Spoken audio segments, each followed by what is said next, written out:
शिव स्वरोदय भगवान शिव और माता पार्वती के संवाद के रूप में है।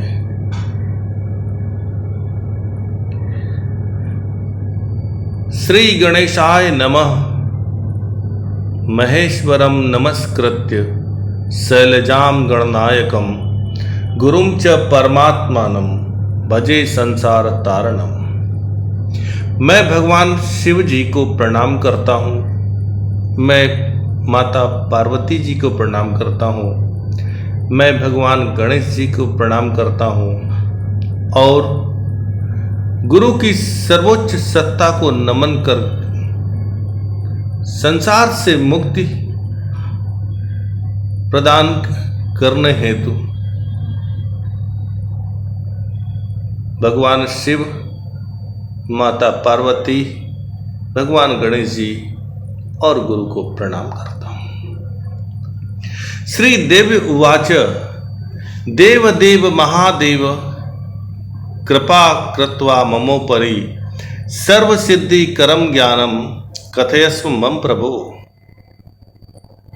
हे देवादिदेव महादेव, मुझ पर कृपा कीजिए और कृपया मुझे वह ज्ञान प्रदान करें जिससे कि सिद्धियों की प्राप्ति संभव हो सके। कथम ब्रह्मांड उत्पन्नम कथम वा परिवर्तते कथम विलीयते देव वद ब्रह्मांड निर्णयम। हे देव, समस्त देवों की उत्पत्ति कैसे हुई है, सृष्टि की उत्पत्ति कैसे हुई है, यह क्यों बदलता है, यह अपने स्रोत में कैसे विलीन होता है, कैसे नष्ट होता है, कृपा कर संसार का वास्तविक स्वरूप और सार समझाइए। इसी के साथ साथ जीवन का वास्तविक स्वरूप और सार भी समझाइए। ईश्वर उवाच तत्वाद ब्रह्मांड उत्पन्नम तत्वेन परिवर्तते तत्वे विलीयते देवी तत्वाद ब्रह्मांड निर्णयम। हे देवी, यह जीव और संसार 5 मूल तत्वों से उत्पन्न होता है, 5 तत्वों में परिवर्तित होता रहता है, 5 तत्वों में संरक्षित होते रहता है, 5 तत्वों में विकसित होते रहता है और 5 तत्वों में विलीन हो जाता है। यही ब्रह्मांड की प्रकृति है और तत्वों के आधार पर ही जीव और ब्रह्मांड के निर्णय तय होते हैं। देव्युवाच तत्वमेव परम मूलम निश्चितम तत्वादिभि तत्वस्वरूपम किम देव तत्वमेव प्रकाशे।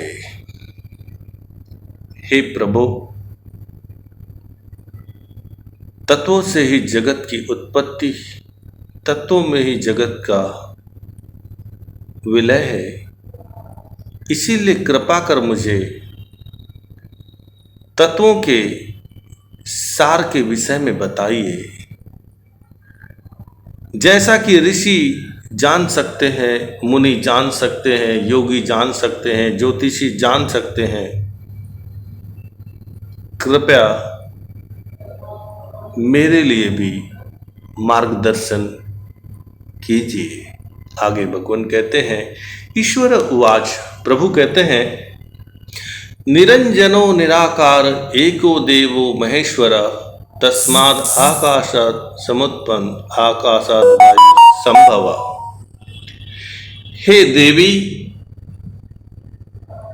उस अपरिवर्तनीय, अनिर्वचनीय, शाश्वत निराकार से ही आकाश की उत्पत्ति हुई है और आकाश से वायु की उत्पत्ति संभव हुई है। आगे भगवान कहते हैं वायुस्तेजस ततस्प पृथ्वी समुद्भव एतानि पंच तत्वानि विस्तीर्ण च पंचतः। वायु से अग्नि की उत्पत्ति, अग्नि से जल की उत्पत्ति, जल से भूमि की उत्पत्ति, इस प्रकार 5 तत्वों से यह संसार और जीवन परिपूर्ण है। आगे भगवान कहते हैं, तेभ्यो ब्रह्मांड उत्पन्न तैरेव परिवर्तिते विलीयते च तत्रैव रमते पुनः। भगवान कहते हैं कि जो मैंने तत्वों के विषय में कहा है, आकाश, भूमि, जल, वायु और अग्नि, इन्हीं तत्वों से ब्रह्मांड की भी उत्पत्ति हुई है, इन्हीं तत्वों से जीव की भी उत्पत्ति हुई है, इन्हीं तत्वों से ब्रह्मांड भी विकसित परिवर्तित होता चलता है और जीव भी विकसित परिवर्तित होते चलता है, और अंत में जीव इन्हीं 5 तत्वों में विलीन हो जाता है। आगे भगवान कहते हैं, पंच तत्वमये देहे पंच तत्वानि सुंदरी सूक्ष्म रूपेण वर्तन्ते जायन्ते तत्व योग। हे शिव प्रिय, ये 5 तत्व हमारे शरीर के भीतर स्थित है, इन्हीं से हमारे शरीर की उत्पत्ति हुई है और इसको योगी जानते हैं और यही तत्वों का विज्ञान भी है। आगे भगवान कहते हैं, अथ स्वरम प्रवक्ष्यामि शरीरस्थ स्वरोदयम हंस 4 स्वरूपेण भवेत् ज्ञान त्रिकालजम। हे भगवती, हे अर्धांगिनी, अब हम मानव शरीर में स्थापित ध्वनियों के विषय में कहते हैं कि जब जीव श्वास लेते हैं तो आकार की ध्वनि उत्पन्न होती है और जब श्वास छोड़ते हैं तब हकार की ध्वनि उत्पन्न होती है। जो जीव इस ध्वनि को सुनने में समर्थ हो जाता है वह वर्तमान, भूत और भविष्य का ज्ञाता बन सकता है। आगे भगवान कहते हैं, गुह्याद गुह्यतरम सारमुकार प्रकाशनम इदम स्वरोदयम ज्ञानम ज्ञानानाम मस्तके मणि। हे शिवप्रिय, यह विज्ञान गुप्त विज्ञान से भी गोपनीय है। यह स्वरों का ज्ञान अत्यंत सूक्ष्म, रहस्यमयी, आवश्यक और लाभकारी है। इसीलिए हे प्रिय, इसे ध्यान से सुने। आगे कहते हैं, सूक्ष्मात् सूक्ष्मतरम ज्ञानम सुबोध सत्य प्रत्ययम आश्चर्य नास्तिके लोके च आधार तत्विका च। भगवान कहते हैं, स्वरोदय ज्ञान सभी सूक्ष्म ज्ञानों में सूक्ष्मतम है। नास्तिकों के लिए यह तो विस्मय है, लेकिन आस्तिकों के लिए यह आशीर्वाद है, वरदान है। आगे भगवान कहते हैं, शांते शुद्धे सदाचारे गुरु भक्तैक मानसे दृढ़ चित्ते कृतज्ञ च देव च हृदयम। भगवान कहते हैं कि यह अत्यंत सूक्ष्म और रहस्यमय ज्ञान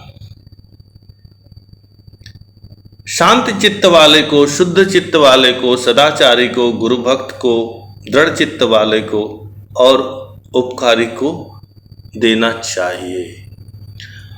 अन्य को देना व्यर्थ हो सकता है। इसीलिए हे देवी, स्वरोदय का ज्ञान अत्यंत रहस्यमयी है। आज के लिए बस इतना ही। आज की शिव गुरु पंचायत में स्वरोदय शास्त्र के श्लोकों का पाठ और उनके अर्थ पर चिंतन किया। इसके लिए आप सब का हम आभार करते हैं। ओम नमः शिवाय। ओम नमः शिवाय।